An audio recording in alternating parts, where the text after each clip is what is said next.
Student, question number 8A says calculate the hydrogen ion concentration of an aqueous solution having pH 10.6. हमें pH given है, हमने hydrogen ion concentration जो है वो calculate करनी है।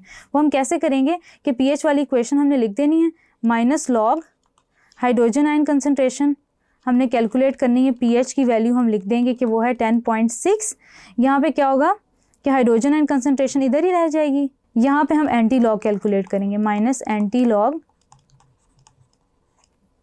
10.6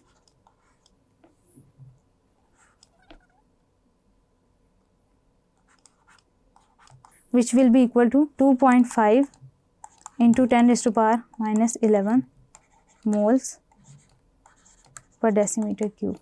Question number 8B says an aqueous solution contain 1.0 into 10 raised to power minus 9 moles per decimeter cube of hydronium ions. Calculate the pOH of solution.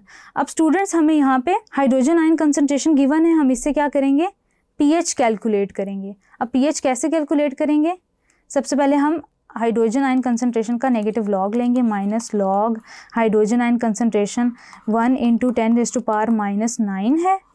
pH is equals to minus log 9 into log 10 which will be equal to pH log 10 is equals to 1, pH is equals to 9। अब होगा ये कि हम values put कर देंगे यहाँ पे pOH में, हमने इक्वेशन लिखी हुई है 14 minus 9 will be equal to 5, that will be the pOH of solution।